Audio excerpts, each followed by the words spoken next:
I tried working for somebody when I was very young, and they fired me. Right, and ice cream. Right, and it was a very, very profoundly, affected me profoundly, and I just said, I'm never working for anybody again. It doesn't mean your life is easier. In fact, you have to have a lot of sacrifices on the road to success and a lot of failures along the way. I just find it a more interesting way to spend your time, and I really believe in this concept of money buys freedom. Right. And so, you know, I think it's a very noble pursuit for some percentage of the people out there, but not for everybody. Because you have to sacrifice a lot for the period that you're working on your business. And not everybody wants to do that. And I think you find that in your own. You start down that path, and if it's too much of a sacrifice, you revert back to being an employee. It's very noble to do that too, but it's not the same thing. It takes a long time to set yourself free working for somebody else. I was with a bunch of other investors who I respect, and they brought me a deal, and I wanted to be part of it, but it didn't feel right. And I wrote millions of dollars on that one. And it just didn't feel right, and I lost it all within 2 years. So should investors trust their gut then? Absolutely, and trust your gut. But what about, you said earlier, don't be emotional, and sometimes the gut is emotional. This is a barometer of risk. It's something internalized for an investor that says, I don't feel comfortable. It's not about emotion, it's just don't write that check. That was recently the first time I didn't listen to that, and I lost everything. So now my radar is up. I listen to my gut. It's not an emotion, it's an index of risk. And you get it as you age. You become a better investor every year. If only I could live to 200, I'd be really good. Diversification. What I've learned that works if you're an investor, no matter how much money you've got, whether it's $5,000 or 500 million, diversification is what saves you from disaster. Having investments in a wide range of businesses and sectors, there's always something working when something else isn't. So today I can go to bed tonight knowing that I have one objective. I want to go to bed richer than I woke up, and the only way that's going to happen to me is to be invested in a lot of different things. Because every day one thing works while 3 others don't. But sometimes that's why you get richer. So how does that play out for the average working woman like myself? Does it start with doing an investor profile questionnaire and starting to invest a little bit of your money in a diversified portfolio? Yes. What I find people do is they fall in love with one idea or one stock or one investment, or their sister comes to them and says, I want to open a restaurant. Ah, yes. You should never do that. What you should say is, whatever money I've got, I'll never put more than 5% into one idea.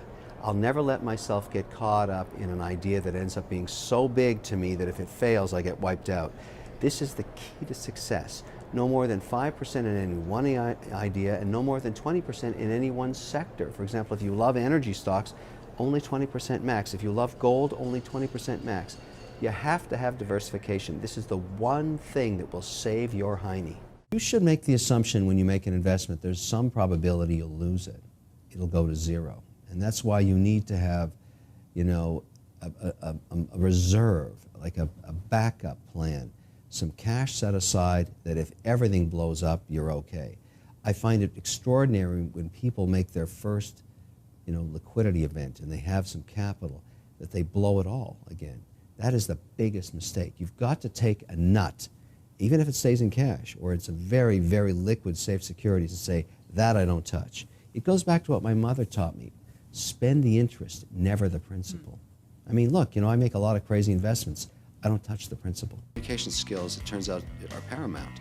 The ability to actually articulate what your idea is in a very short period of time is number one. Number two, and this is far, in some ways, more complicated to explain, but just because you have a good idea doesn't mean you're going to make money. There's a difference between a good idea and someone who can execute the business plan. So you spend the next 5 minutes of a presentation explaining why you're the right person to actually execute the plan.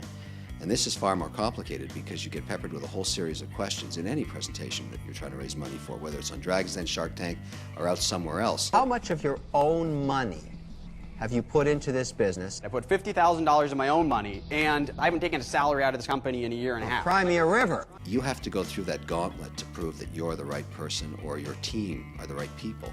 And if those two things come together, then the magic starts. That's when a team or a person starts to sizzle like an isotope, because clearly they become a leader. It's clear that they're different than everybody else. Not only can they articulate their idea, they can actually convince you they can execute it. The reason most people fail in business is they make the assumption they're good at everything.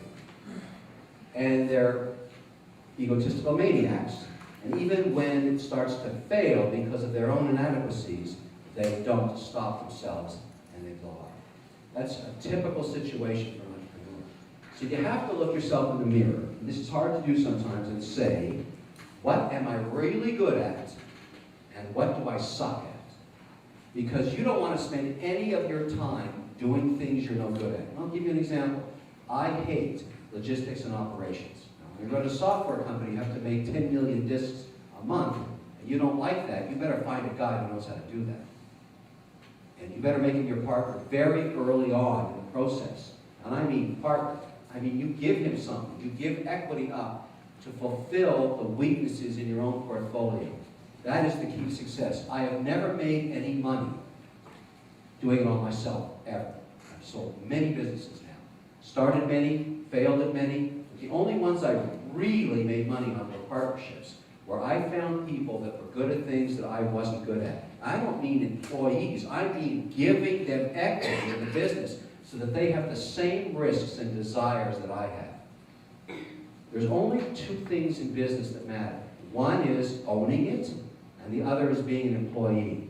Guess which one you want to be. I remembered a story, and it really affected me years ago. My mother, I was born in Montreal, worked at a company called Kitty's Togs. And she used to come home and tell my brother and I, because they pay them every week on Thursday mornings, she'd always invest a third of her paycheck into Bell bonds with coupons. She'd always say to me, boys, never spend the principal, just the interest. And never, ever, ever, ever buy a security that doesn't pay a dividend. Right. And, you know, back in those days, stocks paid higher dividends than the bonds. So example, you know, Bell Canada had a 6% yield on its 5-year paper, its bonds. The stock yielded 7 to entice people to take the risk to own an equity. And we got lost somewhere between the 50s and the 60s and 70s. And we actually thought that it was a good investment to buy a stock that didn't pay a dividend, which to me is insane. So anyways, I wanted to found a firm on that, my mother's basic concept, because, you know, she died a few years ago, and I was executive for her estate, and I looked at her portfolio, which she never shared with anybody. But 40 years compounded dividends and bonds, you know, 73% of the market's returns over the last 40 years came from dividends, not capital appreciation. And she knew that intuitively. So that's how we built the foundation of Leary funds. We listen to Mom. We don't own a single security that doesn't pay a dividend. I will never buy a stock in my life that doesn't pay a dividend. If it's not returning cash to me, it's a speculation. And if a manager can't send me cash, I'm not interested. Often your family will come to you, your cousin, your uncle, your sister, saying, please invest in my business. You've got to differentiate between family, friends, and money. You've got to be careful that you don't get yourself in a situation where you lose your money because you got emotionally involved. That's a very big piece of advice, because I've done it the wrong. Everybody's made mistakes as an investor. That's one of the ones I made in the early times. I never make again. I tell every Canadian entrepreneur I talk to, and business leader, and owner of business, any business, try and get over the next 5 years 30% of your sales outside of North America. And Canada's unique. We actually have, within the government, a support system. You can call the consulate in any country you want to do business in. They'll return your call. They'll set up meetings for you. I did this 2 decades ago when I wanted to move to the States. I called the Canadian consulate in Boston. You can do that now in Brazil, India, China, Asia, Cambodia, Thailand.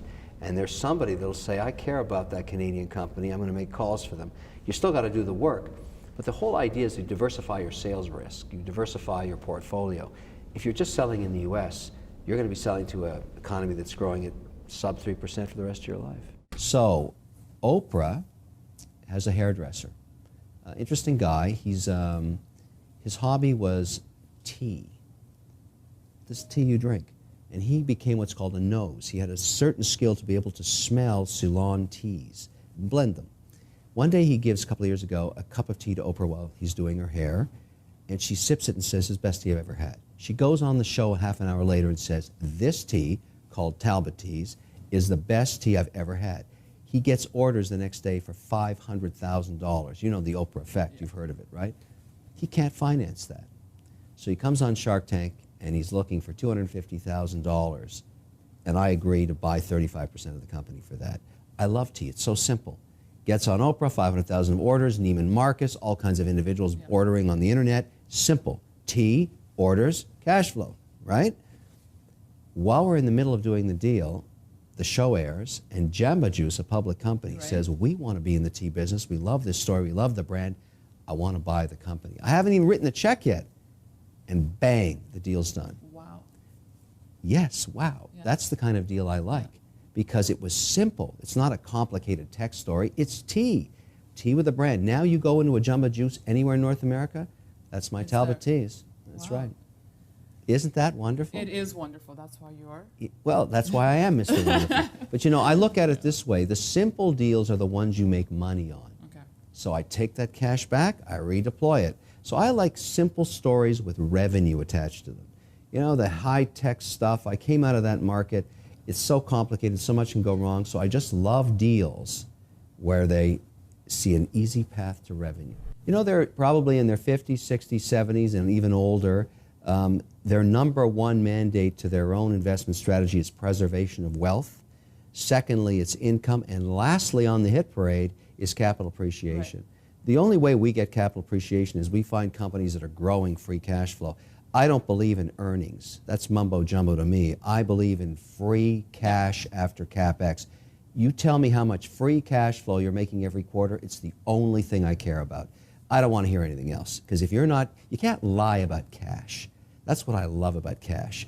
There's no vision, there's no story, there's just cash. And that's what I trust, and that's what I understand. So I find companies that are growing cash, I buy their debt, their prefs, their converts, their common shares because they're paid a dividend, and I wait in the weeds. I get paid every single quarter. Anything that doesn't pay me cash, not interested. When it comes to winning in business, I like to be very competitive. I like to pour boiling oil over my competitors and think every day, how can I kill them? Because that is the war of business. Ultimately, I want my shareholders to make more money than my competitors. And that's very healthy. So I think the DNA of a business has to be, how do you make money? How do you spend your time making money for your shareholders? And you're nobody as an entrepreneur until you've made money for somebody else. You know, I'd like to be remembered for sticking with one ideal, supporting capitalism, believing in it, and fighting for it my whole life. I mean, I really, really, really believe that the only value in a society is that of an entrepreneur creating a company, creating jobs, creating wealth, and sustaining our standard of living. Government gets us nothing. There's no value created there. You pay for it from the private sector, and it provides a service. As far as I'm concerned, every government employee works for me, and that we should ask from them the same metrics we put on ourselves. If you don't perform, you should be fired. We do that in the private sector. We should do it in the public sector as well. I respect them as leaders, but I also understand I pay for all of their costs. So what I want, and what I want to be remembered for, is to my dying day, I want to cut government by 1/3. I believe that every dollar they spend is 33% wasted, and they're 33% too big.